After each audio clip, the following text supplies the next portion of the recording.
నమస్కారం అందరికి. ఇవాళ మనతో పాటు మన స్టూడియోలో డాక్టర్ రాబీ సుధా గారు ఉన్నారు, celebrity astrologer and life coach అంటూ.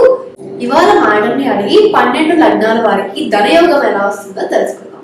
అసలు ధనయోగాలు అంటే ఏంటి, ఏ కాంబినేషన్స్ లో ఏర్పడతాయి, ఏ కాంబినేషన్ లో ఏర్పడితే మంచి సంపాదన వస్తుందో మేడంని అడిగి వివరంగా తెలుసుకుందాం. మ్యామ్, ఇప్పుడు మేషం వారికి ఏ కాంబినేషన్ లో ఉంటే కొంచెం డబ్బు సంపాదన ఎక్కువ అవుతుంది అంటే ఏంటంటే కూడబెట్టుకోవచ్చు అంటున్నాం, ప్రాపర్టీస్ అవి కొనుక్కోవచ్చు. సో ఫస్ట్ మేష జాతకులు మాట్లాడుకోవాలి అంటే ఇందాక చెప్పినట్టు second lord, 9th lord, 11th lord చూసుకోవాలి. సో సెకండ్ లార్డ్ ఎవరయ్యారు? శుక్రుడు అయ్యారు. నేను ఇందాక చెప్పినట్టు శుక్రుడైనా మనకి గురుడైనా కలయిక ఉండాలన్నమాట. అలాగే శని is also very important. So మేష జాతకులకి మనం అనుకున్నట్టు second lord, 9th lord and also అలాగే 11, 11th లార్డ్ కాంబినేషన్ రావాలి. ధనయోగాలు బాగా కావాలి అంటే వాళ్ళకి అదొకటి కాకుండా ఏమవుతుందంటే లగ్నాధిపతి స్ట్రాంగ్ గా ఉండాలన్నమాట. ఇప్పుడు లగ్నాధిపతి ఎందుకు స్ట్రాంగ్ గా ఉండాలి అంటే ఫిజికల్ గా నువ్వు చేయగలగాలి. జస్ట్ జాతకం అలా ఉంది కనుక అయిపోతుంది కదా. సో స్ట్రాంగ్ గా ఉండాలి అంటే ఆపర్చునిటీస్ వచ్చినప్పుడు నువ్వు ఆపర్చునిటీస్ తీసుకోవాలి, అది చేయాలి. అలాగే ఏంటంటే మనకి మూన్ కూడా వెరీ ఇంపార్టెంట్, చంద్రుడు కూడా వెరీ ఇంపార్టెంట్ అనమాట. కానీ మనం ఈ మేష లగ్నం గురించి మాట్లాడుకుంటున్నాం కనుక సెకండ్ లార్డ్ ఎవరయ్యారు? మనకేమో శుక్రుడు అయ్యారు. సో 9th లార్డ్ ఎవరయ్యారు? మనకి గురువు అయ్యారు అనమాట. ఇప్పుడు గురువు ఉచ్చంలో ఉన్నారు అనుకుందాం. గురువు ఎక్కడ ఉచ్చంలో ఉంటారు? మనకి కర్కాటకంలో. సో 4th హౌస్ అంటే ఏంటంటే ఆల్రెడీ డబ్బులోనే పుట్టారు లెక్క అనమాట. కంఫర్ట్ లెవెల్ ఎక్కువ ఉంటుంది. సో అదొక పెద్ద ధనయోగం. నేను ఇందాక అన్నట్టు ఉచ్చంలో ఉండడం అనేది వెరీ ఇంపార్టెంట్. అదొకటి కాకుండా మనకి ఇప్పుడు జూపిటర్ చూసామంటే, గురువు చూస్తామంటే డబుల్ ఇది ఉంటుంది అనమాట. అంటే 9th కి 12th కి కూడా లార్డ్షిప్ ఉంటుంది, డబుల్ లార్డ్షిప్స్ అనమాట. సో ఈ కాంబినేషన్ కూడా బాగుంటుంది. అలాగే మనం చూసాము అంటే 7th లో కానీ లేకపోతే ఏదైనా మంచి కేంద్ర కోణాల్లో కానీ మనకి శుక్రుడు ఉండి, శుక్రుడితో పాటు మనకి లగ్నాధిపతి ఉన్నా లేకపోతే 11th లార్డ్ అంటే ఏంటి శని కలయిక ఉన్నా కూడాను వీళ్ళకి ధనయోగాలు అనేవి ఏర్పడతాయి. అదొకటి కాకుండా ఇప్పుడు 9th లార్డ్ 11th లో ఉండడం కానీ ఆ టచ్ అనమాట. ఆ టచ్ వచ్చిందంటే మాత్రం తప్పక వీళ్ళకి ధనయోగాలు ఉన్నాయని మనం నిర్ధారించాలి. కానీ మోస్ట్ ఇంపార్టెంట్ ఏంటి, ధనయోగాలు ఉంటే సరిపోదు, ధనయోగం ఎప్పుడు వాళ్ళకి రిజల్ట్ ఇస్తుంది అనేది ఇంపార్టెంట్. సో అది నక్షత్రం బట్టి ఉంటుంది. నువ్వు ఏ నక్షత్రంలో పుడితే, ఏ నక్షత్రంలో ఏ రాశిలో ఉన్నావు ఆ రాశి బట్టి, నక్షత్రం బట్టి మనకి దశలు వస్తాయి అనమాట, దశా విశేషాలు వస్తాయి. సో ఆ దశా విషయాలు వచ్చినప్పుడు సపోజ్ నేను ఇందాక చెప్పాను కదా Jupiter exaltation. So suppose Jupiter exaltation లో ఉన్నారు అనుకుందాం కాసేపు.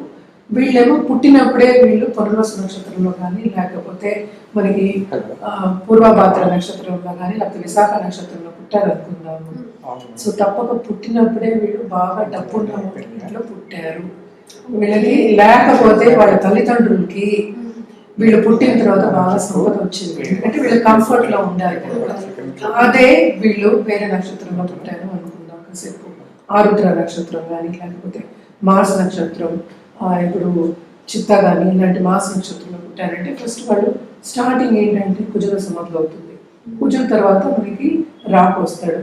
రాహు దశ 18 ఏళ్ళు, కుజదశ 7 ఏళ్ళు, మళ్ళా పాదాలు ఉంటాయి అందులో. సో దాని తర్వాత గురు మహాదశ వస్తుంది. గురు మహాదశ వచ్చినప్పుడు ఎక్కడో ఉన్నవాళ్ళు ఎక్కడికో వెళ్ళిపోతారు. ఇప్పుడు మనం చూస్తున్నాం కదా, చెప్పులు కుట్టేవాళ్ళు కూడా ఎక్కువ సంపద అంటే కోట్లు, 100 కోట్లు అలా సంపాదిస్తున్నారు. ఇవన్నీ ఏంటి, వాళ్ళకి ఆ టైం వచ్చినప్పుడు ఆ ధనయోగాలు అనేవి యాక్టివేట్ అవుతాయి.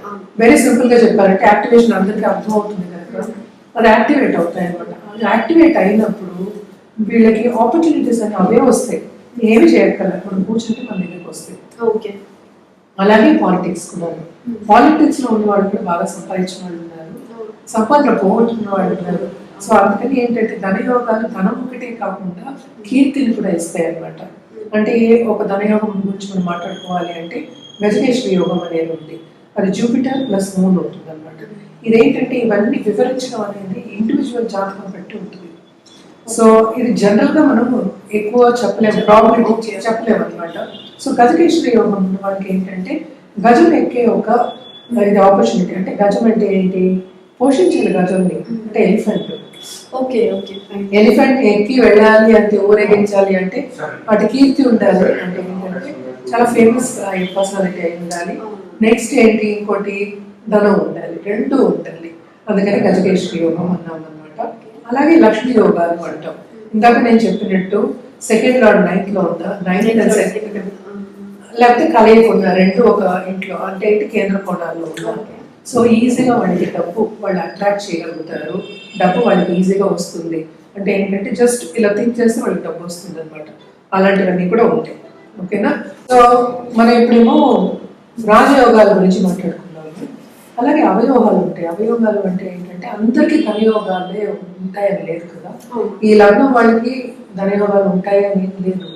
సో అది ఏంటంటే వ్యక్తిగత జాతకం మీద ఆధారపడి ఉంటుంది. కాస్త కూస్తో ధనయోగాలు ఉంటాయి, కానీ ఎంతవరకు పర్సంటేజ్ వరకు మనం సంపాదించుకుంటాం అనేది జాతకం బట్టి ఉంటుంది అన్నమాట. అంటే వ్యక్తిగత జాతకం. సో ఏంటంటే అవన్నీ పరిశీలించిన తర్వాత మనం చెప్పగలం ఎంతవరకు వస్తుంది అనేది చెప్పగలం అనమాట. ఇప్పుడు అలాగే ఏంటంటే దరిద్ర యోగాలు కూడా ఉంటాయి. అంటే అసలు డబ్బు లేని వాళ్ళు కూడా అది జాతక రీత్యా మనం చూసుకోగలం అనమాట. సో అందరూ ఏంటంటే జనరల్గా పరిహారాలు చేయడం అనేది మంచిది.